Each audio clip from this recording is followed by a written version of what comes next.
Spreads, totals, props. Lots of ways to win money, but also lots of ways to lose. It's time for some sharp analysis. All sports, all over the globe, all the time. Home of the Guess Better jackpot, it's CorBET. Here is your host, Dylan Corbett. All right, welcome in. Hope everyone enjoyed a happy holiday and a nice Christmas.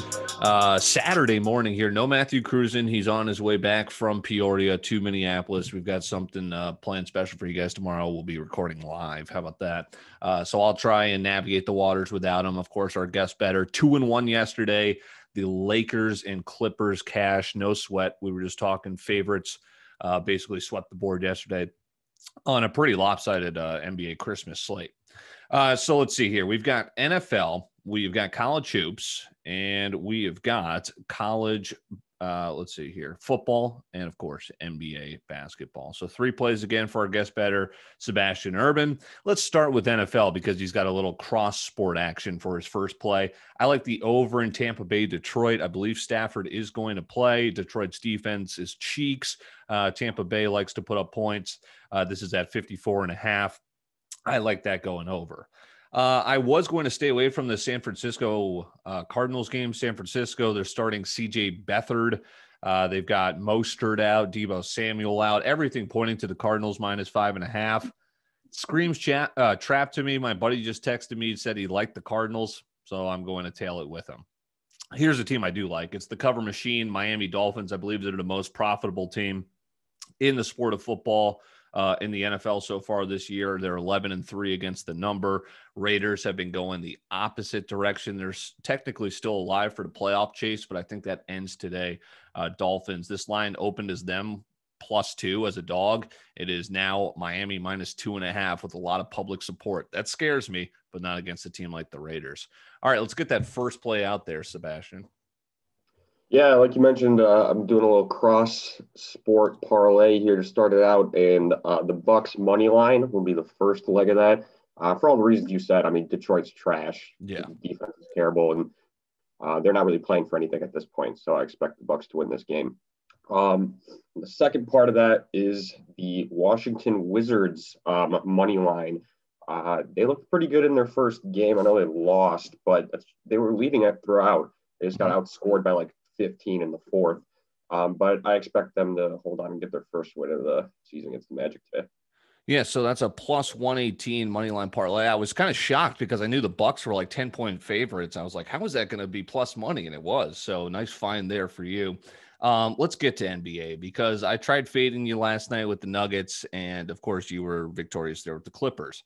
You don't like Orlando, do you? Huh? I like the Magic here, +2. Second time you're going against them as Orlando's coming off that win over the Heat. And you said it, the Wizards were playing pretty well.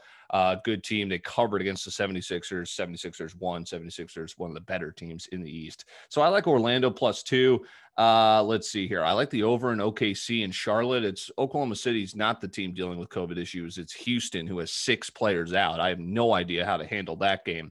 But this seems a little bit low for me. Charlotte and OKC, I like over 218. And then the only other NBA play I have is actually one that lines up with yours. I like Cleveland. I love Cleveland here against a shitty ass Detroit Pistons team. So I grabbed them +2. What'd you get them at? I got the money line. I think I got it at +109. Locked that in. I think they win this game. I mean, Detroit's terrible.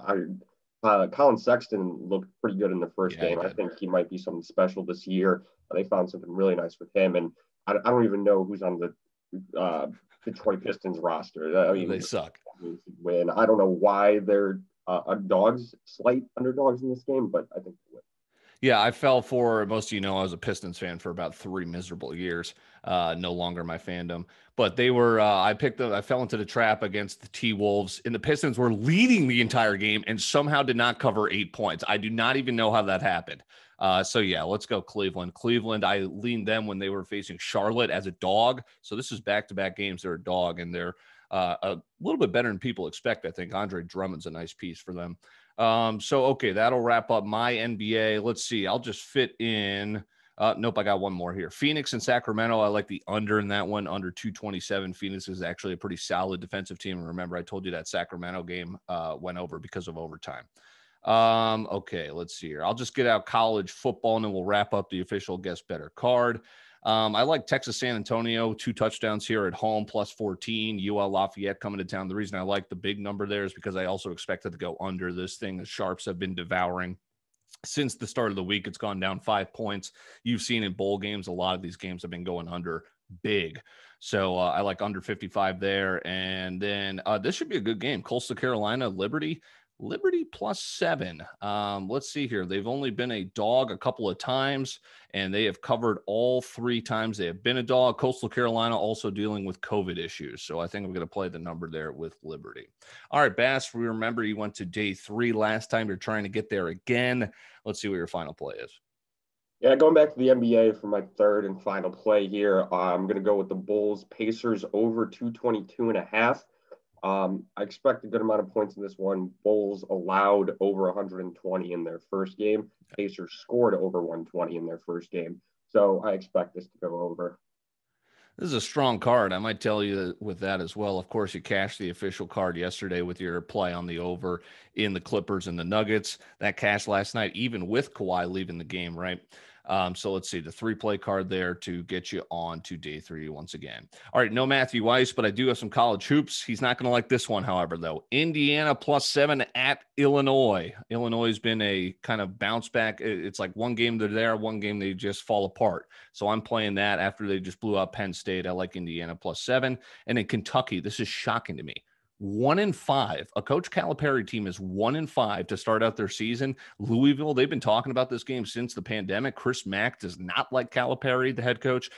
Chris Mack does not like Kentucky. This is a rivalry game. I like Louisville minus 4. And that'll get us out of here on a Saturday. Let's cash Sebastian Urban with the official 3-play card here. A little Buccaneers, Wizards moneyline parlay, cross sport action, Cavs moneyline. I love that. And I'll probably tail him with this as well. Bulls Pacers over 222.5. All right, Bass, appreciate it. Let's hope to talk to you again tomorrow. Let's do it.